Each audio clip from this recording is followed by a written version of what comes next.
Hi, good morning, and thanks for having me. I probably don't know most of you, but I appreciate your willing to come down and listen to what I have to say. I'm going to start off, let's see if I can get to the first thing. I'm going to start off with a quiz. Raise your hand if you recognize this. Ooh, there's a one. Only one? Ooh, tough crowd. Okay, now I'm feeling very old. I would have accepted two answers. Mike, what's your answer? Soft ice. Okay, so soft ice would have been my answer. It's actually technically not the correct answer. Soft ice was a utility from a long time ago, written by a lot of the original Windows developers. It was a debugger that didn't require a two-system solution, so it was very cool. You just hit a button, it interrupted the process you were on, it used the frame buffer to paint the debugger on your screen. This is actually a re-implementation of the soft ice concept. It's called Bug Checker. It's by a developer named Vito Plantamura. Very cool. And the reason I'm bringing it up is I'm going to give you a little probably boring history about me. So many years ago, I was in an intern program. I was in an office doing analysis of Windows executables. I was using soft ice. I thought this was basically the coolest thing I'd ever seen, but I didn't know how it worked. So I wanted to figure out, how does it actually work? So for my next tour in my intern program, I went to a different office that was doing tool development, and I said, hey, I really want to know how soft ice works. How about you let me analyze soft ice? And they said, yeah, but the quid pro quo here will be, we want you to attach that to some tools that we're writing. And also, we'd like to have a system tracer based on the debugger so that it recorded all execution so we knew what different things were doing. And I said, sure, that sounds cool. I'll do that. At the time, I had only this one tour's worth of Windows experience. I had never written a driver, and their tours were all written in Java, which I didn't know, so I might have overpromised a little, but nevertheless, that's what I did for a tour. Okay, so this is what came out of the tour. First attempt at a debugger. We quickly abandoned, and I worked with a couple other folks, we quickly abandoned the idea of actually integrating with soft ice. The whole getting something external to talk to something that was painting on a frame buffer, well, that was a little outside of my expertise. We did, however, reverse engineer the Windows KD protocol, which is the thing that was used by KD and Winbag, although at the time, Winbag was barely a thing. We rated the appendices of Nebit's book. Has anybody read or even looked at Nebit's book? So if you got rid of all of the text in Nebit's book and just used the appendices, you could sort of wrap that up in another book and call it How to Write a Windows Debugger. It's like an amazingly cool set of starters for someone who wants to write a debugger. So we did that, and we basically hooked the KI dispatch exception handler in the kernel. So that gave us access to pretty much everything. We could implement generic breakpointing based on any fault or trap. So that was pretty useful. It definitely gave us some anti-malware capabilities, right? You didn't have to use CC. You could use pretty much anything that caused a fault. We did actually implement full system tracing using an int1 handler. That's pretty slow, as you might imagine. The round trip into the int1 handler introduces a factor of 100 slowdown. But by using essentially the step by branch flag, you get a factor of 10. So it wasn't a horrible tracer. And we eventually migrated that to the BTS PEB stuff and did a bunch of other things like that. We did OS introspection based on mining the existing .h headers that were available, also some reverse engineering for the ones that were not. And we had a really nice, at least I thought it was nice, tree sort of structure that allowed you to walk like the major process structures and also to walk virtual ones that were based on querying the NTZW interface. And eventually there was a Linux version, which I did not write, but a bunch of other people followed suit, and we had a Linux version and a Mac version eventually. Okay, so that said, what did we do wrong here? And the answer is a lot. So the first thing that we completely failed was to anticipate driver signing. This is 1998. There was no driver signing. That was a good time. Things have changed. And once we got to the point where we're like, well, we're going to have to do driver signing, if you work at the National Security Agency, this is not a thing, right? I'm going to take my code and send it to somebody and get it signed. No, that is not happening. In fact, even talking to Microsoft in those days was perhaps not high on anybody's priority. So that was bad. The protocols, has anybody looked at the KD protocol? Probably not, maybe a few. One hand, you're my guy over there. So the KD protocol, sequencing in the KD protocol is based on packet sequence numbers 0 and 1. And so it alternates between 0 and 1, which is fine as long as it's request reply, but you're allowed to send replies asynchronously and requests that don't get replies. That is not a good sequencing model. And I really thought for a long time this is the worst protocol I've ever seen. And then I looked at the GDB RSP protocol, and I gotta say, they upped their game there. They really outdid Microsoft in every way. The GDB protocol, if you've looked at it, it's, you know, you kind of think of a protocol as an API, and this is kind of like a suggestion, you know. It's like maybe you implement it, maybe you don't, maybe you put in some packets, maybe you follow their lines, maybe you know, it's crazy. And especially as you're dealing with any embedded devices, which the only things I cared about were the kernel on major operating systems and embedded devices at the time. You know, it's all over the map. So that was a horrible decision. The whole .h mining thing, that's bad if you're in a Windows world because it's, you know, per service pack changes all the time, especially if you're dealing with kernel structures. It's even worse in a Linux world. And OS X was okay, but, you know, basically that was a bad decision, and it became quickly apparent that we were not going to be able to keep up with Microsoft. We had no user mode story, and those traces that I was creating, although we got you know, we could do it in a factor of 10, slow down, which was not horrible, loading those traces and doing anything with those traces was insanely slow, and no one actually wanted to use do anything with those tools. So bad, bad, bad, bad, bad. In particular, the no user mode story, when we went to our public release, I should mention, unless in case it wasn't obvious, the tool shop that I toured in was the Ghidra tool shop. It wasn't really a tool yet, but it was that shop. So when we decided we would open source Ghidra, not having a user mode story on the debugger was kind of a bust. So basically we rewrote the whole thing. And I didn't do it. We got someone better to do it, so that was good. Okay, so leaving that aside, the ideal kernel debugger. Probably everyone here has different opinions on this, but these are some of the things that I would like.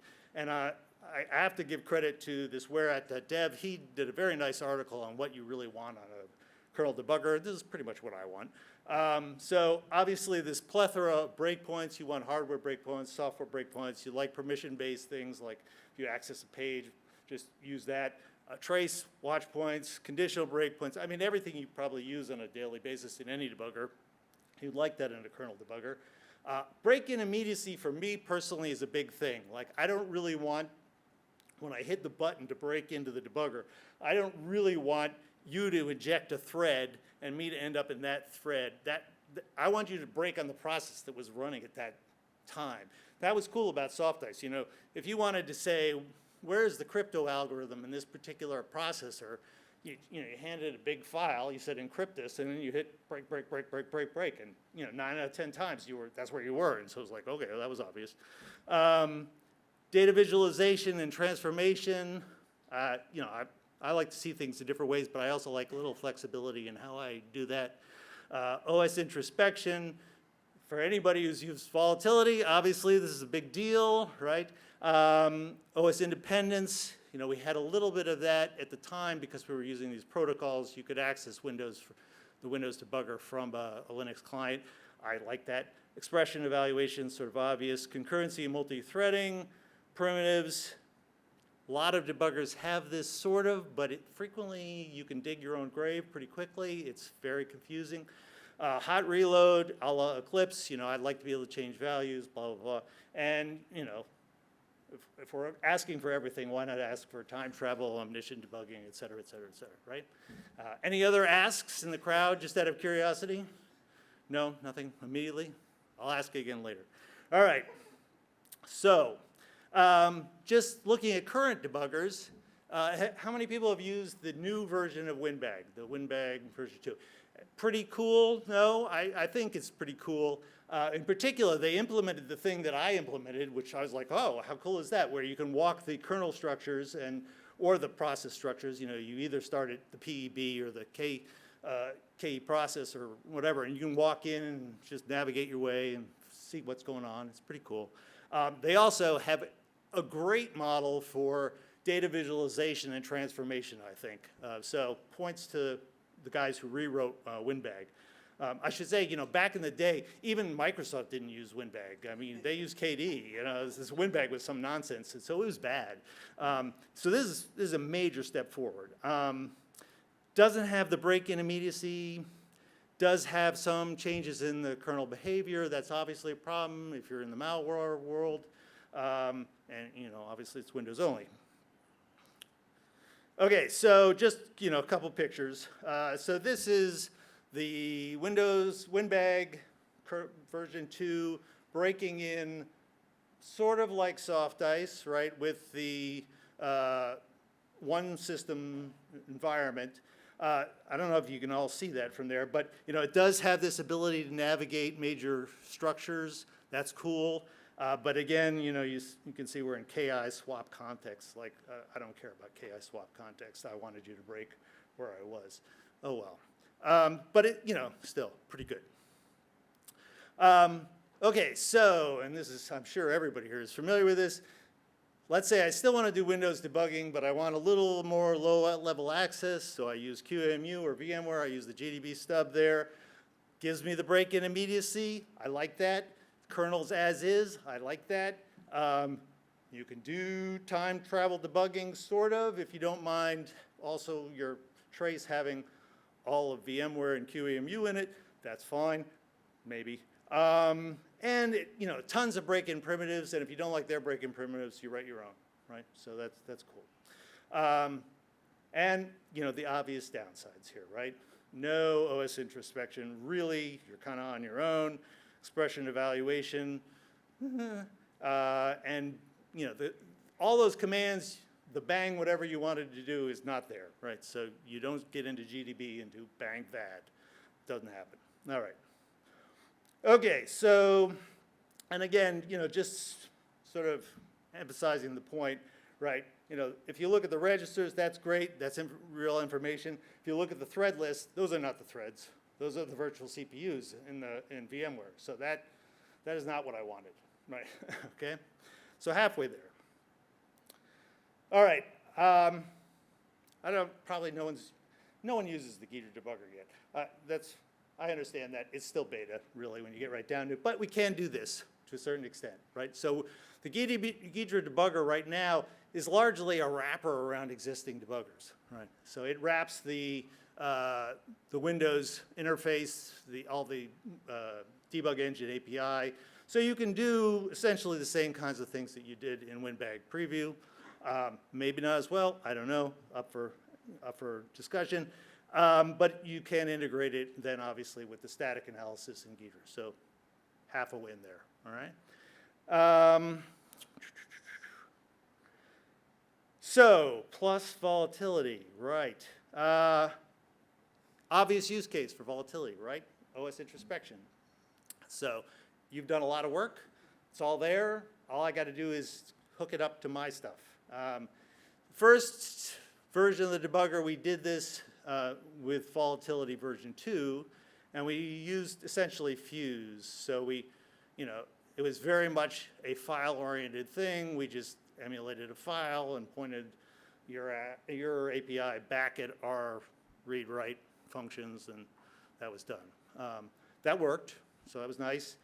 Version 3, we get to up our game. We wrote a layer, all of the docs that Volatility provides for writing a layer, yay. So we actually did that. I didn't do that. I was confused, but someone else did that. So that was good. And that gave us more of what we want, right? So now you can see on the tree on your left, my something, the top half there has the GDB interface more or less, right? That's still looking at virtual CPU threads, blah, blah, blah, blah, blah. But down below, we're now getting what we really want, which is the sort of windbag kind of interface. So that's basically a win. All right, so, and I'll say future, there is a beta out there. If you go to the NSA GitHub thing, there's a Ghidra volatility page, and you can download this. I'm not sure I recommend you do that, but it's definitely beta. We recently switched over from using, all the hideous sort of Java to everything else infrastructure, JNA, JNI, blah, blah, blah, to Python. Our way of doing this, so I don't know if anyone knows Doug Shikashio, who wrote PyBag, but basically he told me to do this 30 years ago. I should have listened to him. That was a smart move. The Python interface is way easier to use. It's also way easier to change. It allows you to inject arbitrary stuff into those trees. So let's say you decide you want to harvest things out of pick your favorite ZW query and jack it into that tree. You could do that, and it's pretty easy to do that. We're working on symbol exchange. That's always a big problem, but it'd be nice to be able to pass symbols back and forth between Volatility and Ghidra. The OS matched CLI, I think that's an open question. And I really would be interested, particularly hearing from the Volatility developers. You've developed an enormous number of commands that are like process lists, thread lists, et cetera, et cetera. I personally, having done that once in the past, realized that's a lot of work, right? And Windows moves pretty fast.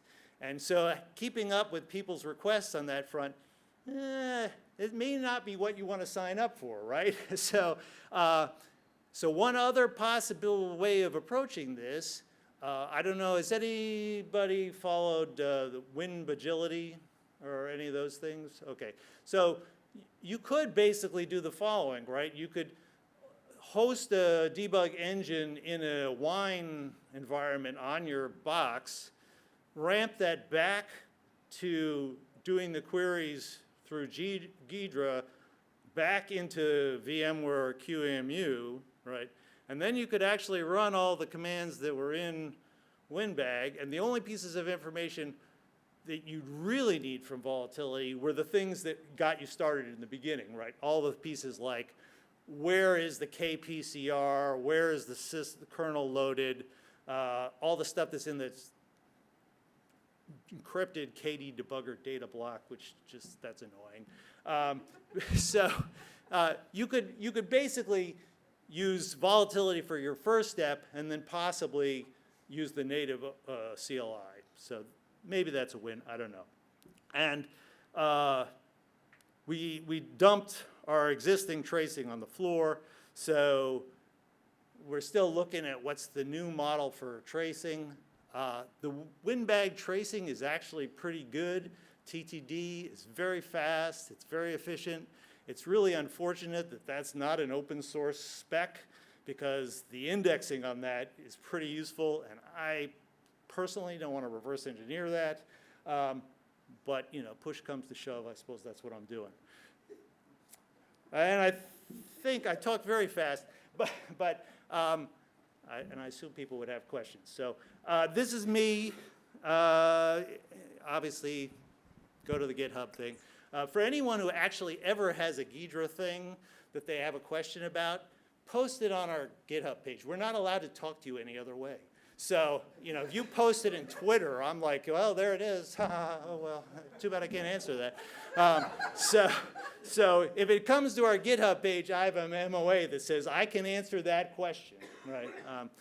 And then not only will I answer that question, but everybody else will answer the question, which means probably somebody smarter than me will answer the question. So that's a good idea. Have I passed? I probably totally passed.